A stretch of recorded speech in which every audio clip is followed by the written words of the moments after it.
Assalamualaikum warahmatullahi wabarakatuh. Minta maaf lah ambil masa Ustazah sikit.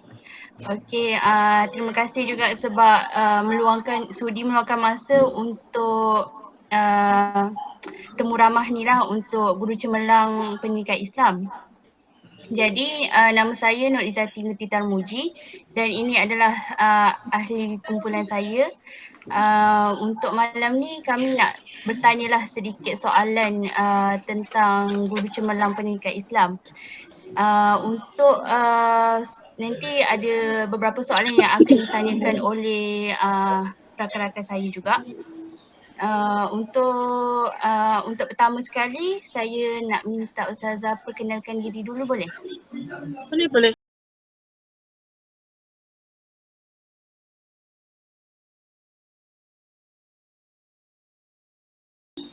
Okey, Assalamualaikum warahmatullahi wabarakatuh. Sedikit latar belakang saya ya. Okey, sebenarnya saya dah mantan guru cemerlang ya. Saya guru cemerlang tahun 2013. Saya dah time base lama dah sebenarnya. Jadi terkejut jugalah Ustaz Zul cadangkan saya pula. Okeylah, tak Ya, apalah ya. Ustazah. Niat dan tujuan untuk bantu anak-anak semualah. Ini semua pangkat anak-anak ya. Saya pun dah tua sebenarnya. Okey, nama saya Merija binti Kadir. Asal daripada Sabak Bernam, Selangor. Mula berkhidmat di SAM Parit Baru. Mula daripada tahun 2002 hingga 2018 saya di situ. Kemudian saya transfer ke SDPI Sabak Bernam. Maknanya baru 3 tahun lah di sekolah yang baru. Tukar angin lah ya, itu biasa bagi guru yang dah lama. Bila dah duduk satu tempat tu terlalu lama, kita jadi tak kompeten. Macam buat benda yang sama setiap tahun, kita pun dah semakin tidak produktif. Jadi kena cari suasana dan angin barulah dalam bertugas. Itu biasa. Saya dah berumah tangga, ada 5 orang anak, sekarang menetap di Kampung Banting, Sabak Bernam, Selangor. Sebenarnya saya guru cemerlang pendidikan Al-Quran dan As-Sunnah. Itu meja saya. Tapi saya mengajar pendidikan Islam juga dan juga bahasa Arab. Ya. Dan cover juga subjek-subjek akademik, PJ, kadang-kadang mengajar sejarah, begitulah. Pengalaman guru agama ni sebenarnya kita versatile, fleksibel, campak di mana pun insya-Allah boleh buat kerja. Itu antara ciri guru-guru agama lah. Kalau guru akademik belum tentu boleh mengajar PAI atau bahasa Arab, tapi kita boleh mengajar guru akademik. Subjek akademik tak ada masalah. Saya tahu tak bila Ustazah dianugerahkan Guru Cemerlang ni? Tarikhnya kita sambut Valentine's Day tu bila? 14 ya? 14 Februari 2013. Waktu tu di SAM Parit Baru. Lepas tu Ustazah dah tak mohon dah untuk grade-grade yang seterusnya. Sebab dia punya proses, prosedur dan sebagainya tu sangat rigid. Itu antara cabarannya. Jadi Ustazah memilih untuk stay sampai ke time base lah. Sebenarnya nak dapat GC ni pun bukannya mudah. Banyak proses yang perlu dibuat. Kerja untuk 3 tahun tu kena fully ada dokumentasi dan sebagainya. Kena cerita hal lain pula lah. Dia punya proses tu. Okey.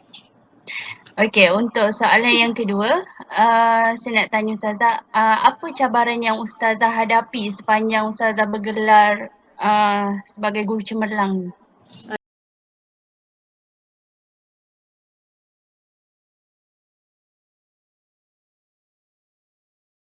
Okey, sebenarnya mana-mana guru akan menghadapi situasi yang sama.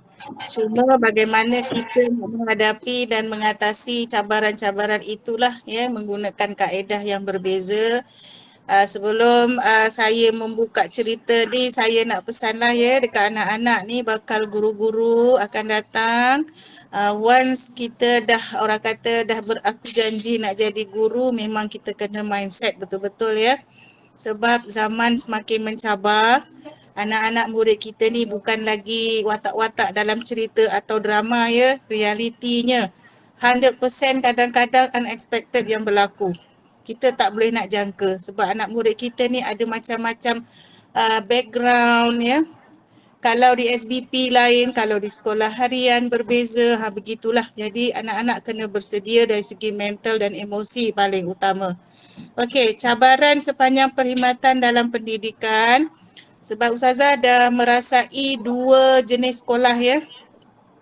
Pertama, mula posting di SABK, Sekolah Agama Bantuan Kerajaan, melalui 2 aliran. Ya, pernah merasai melalui 2 aliran. Yang pertama, aliran perdana.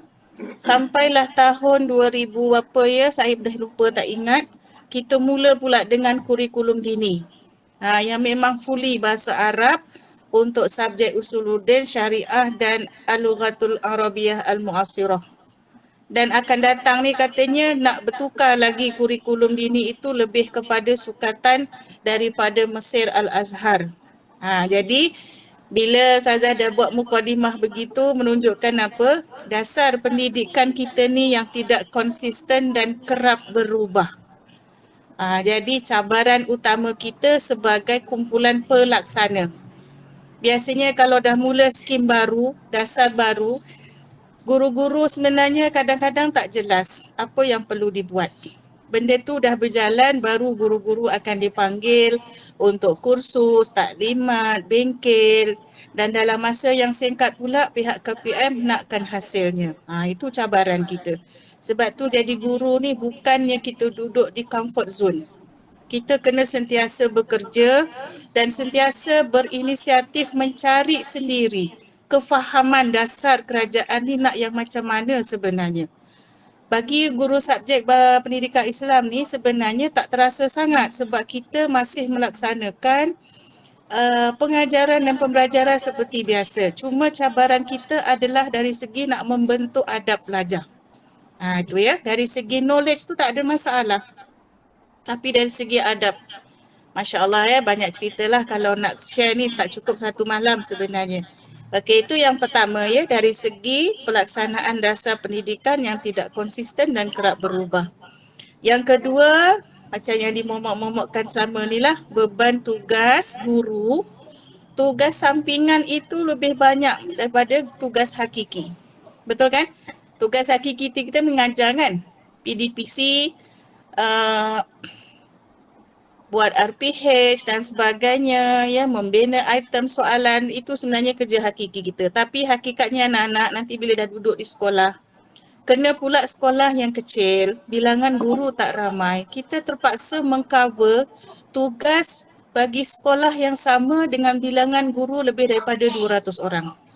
Jadi boleh bayangkan, waktu Ustazah mengajar di Samparit Baru dulu, guru tak ramai, tak sampai 40 orang. Tapi kami terpaksa cover tugas yang sama dengan sekolah harian yang gurunya mencecah sampai 270 orang.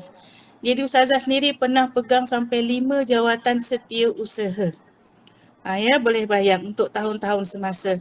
Jadi bagi mereka yang susah ya nak mengurus masa dan sebagainya, memang menjadi satu cabaran. Waktu balik kita sangat fleksibel, kita takkan balik on time pukul 2, pukul 3 dan biasanya memang kita akan lajak sampai pukul 5 ya. Pergi sekolah, matahari belum keluar, balik rumah matahari dah turun. Itulah ya. Jadi anak-anak kena bersedia. Ya, ni ustaz-ustaz ni siapa ada ni? 2 orang ni ya? Ya, saya Ustazah. Itu belum campur lagi tugas-tugas kita nak mengurus persatuan, kelab, kursus kepimpinan, macam-macam lah ya. Kalau agama sebenarnya lagi banyak tugasnya berbanding dengan guru akademik sebab kita nak cover aktiviti-aktiviti keagamaan bermula daripada awal tahun sampai habis tahun. Okay. Tapi aktiviti yang lain macam sukan, koko apa semua kita terlibat juga. Masalahnya bila aktiviti keagamaan kita tak melibatkan guru akademik. Jadi nampak tak di situ? Beban tugas kita makin bertambah. Nanti pula kalau kena pegang badar dan sebagainya, maka kena bersedialah ya ustaz-ustaz terutamanya nak mengurus surau dan sebagainya. Tu dia. Dan bila banyak beban tugas ni, banyak pula lah proses pemantauan, ya. Pegawai-pegawai jabatan daripada PPD. Macam Ustazah dulu di SABK, kami perlu menyantuni 4 majikan dalam masa yang sama. Kami ada majikan JAIS, kami ada majikan jabatan, kami ada majikan BPI, KPM dan KPM itu sendiri. Kemudian cabaran yang ketiga, sekarang ini banyak pengurusan menggunakan ICT, sistem macam-macam nama ya. Kalau tengok di FB mana-mana pun ada guru-guru yang memviralkan. Menyenaraikan hampir 70 sistem kot yang kami terpaksa urus. Jadi bila melibatkan sistem, dia perlu data. Nak mengurus data ni anak-anak, ya Robby. Kalau anak murid satu sekolah tu ada 1,500. Bayangkan ada 1,500 data dokumen yang perlu kita sediakan untuk setiap murid itu untuk baru satu sistem. Kalau anak-anak jadi guru kelas, ya ada sistem APDM. Kalau anak-anak jadi SU ladap, latihan dalam perkhidmatan, nanti ada tu. Ada lagi sistem nak uruskan semua guru. Kemudian SSDM, kehadiran murid pun ada sistem lain. APDM, lepas tu disiplin, unit counselling macam-macam. Ya, Ustazah sebenarnya ada juga pegang unit PPDA. Nampak tak guru agama pegang PPDA? Kena buat sudut PPDA, lepas tu kena handle budak-budak selat, macam-macam ya, sistem lencana anti dadah apa semua tu. Tu Ustazah kata tadi, kita guru agama ni memang kena fleksibel. Ya. So kan jangan katalah Ustazah yang dah season ni pun masih lagi melatih budak memanah, bola tampar ya, turun padang sekali. Itu dia. Jadi kita tak boleh kata kalau guru agama duduk di surau, duduk di makmal agama, tak. Di mana-mana ada guru agama ni, insya-Allah ya. Anak-anak di depan saya ni semua hebat-hebat ya. You all ni dah generasi baru, latihan perguruan sekarang sangat mantap. Ustazah tengok ya. Dari segi kelayakan nak dapat guru ni pun sekarang bukan senang kan. Okey, jadi memang berkualiti, insya-Allah produk akan datang ni semakin mencabar, semakin baik dan berkualiti produk guru ya. Itu yang perlu kita banggakan. Itulah yang Ustazah nak highlightkan 3 perkara tadi. Dasar pendidikan, beban tugas dan pengurusan sistem. Macam saya ni terpaksa jugalah belajar macam-macam benda ya. Mengajar pun sama, kita kena ikut juga perkembangan semasa, PDPC. Budak-budak sekarang bukan lagi chalk and talk. Rasanya dah beritahu kot dalam apa ni kuliah kan. Keperluan pendidikan ni lebih kepada penggunaan ICT. Tu satu hal lagi. Terima kasih Ustazah. Sangat banyaklah cabaran yang Ustazah hadapi untuk Betul-betul, ni realiti panjang ni. jadi guru ni. Dah berapa tahun dah Ustazah jadi guru? 21. 21 tahun. Start posting tahun? 2002. Oh, 2002. Jadi berdasarkan cabaran Ustazah ni lah saya nak bertanya lah sedikit lah tentang bagaimana Ustazah ni menyelesaikan cabaran yang Ustazah hadapi. Contohnya macam dasar pendidikan yang tak konsisten, bagaimana Ustazah menghadapi cabaran tersebut. Untuk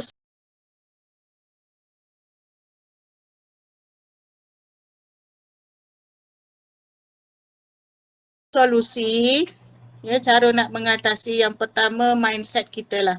Daripada awal kita memilih kerjaya perguruan ni, kita betul-betul fokus dan memang ikhlas nak menjadi guru.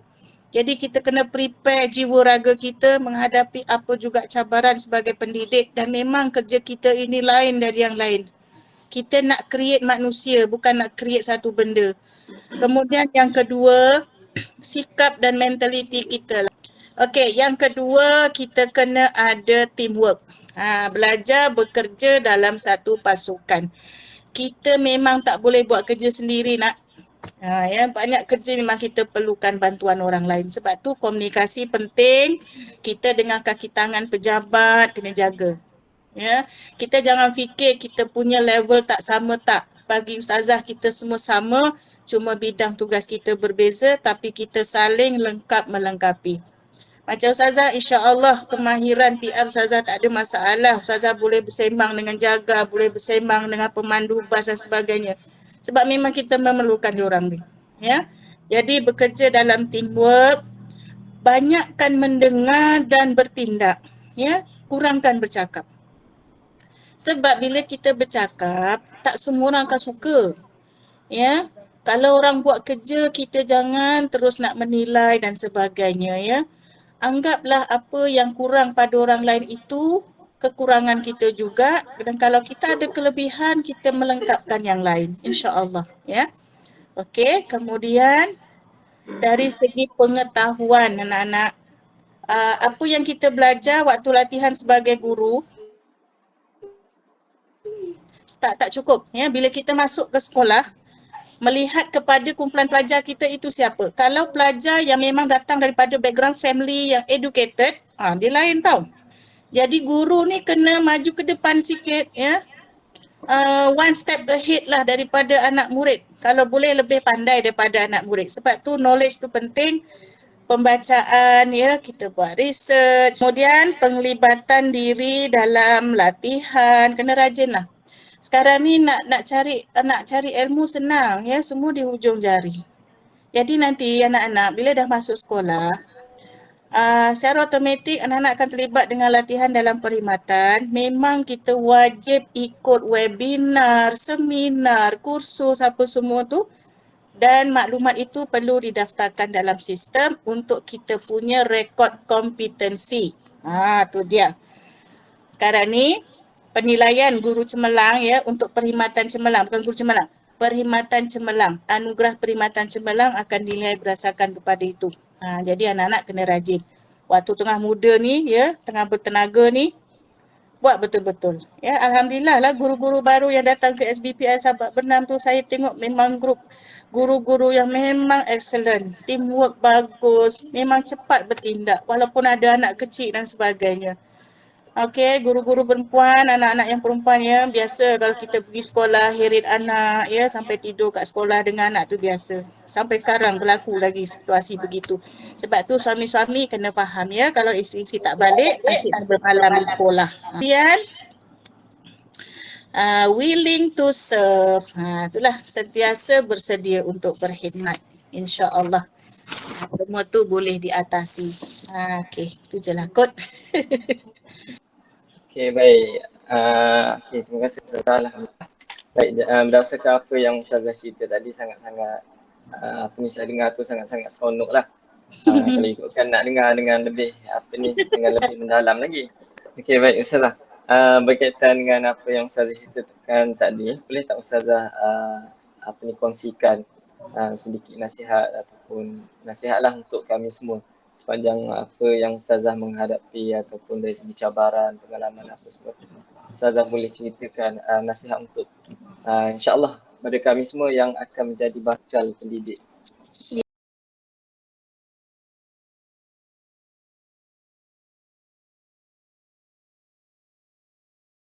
Ya, okey, baik, ya. Bukan nasihat lah, lebih kepada perkongsian, ya. InsyaAllah boleh memberi pandangan dan boleh memberi gambaran sebelum melangkah ke alam persekolahan yang sebenar menjadi guru.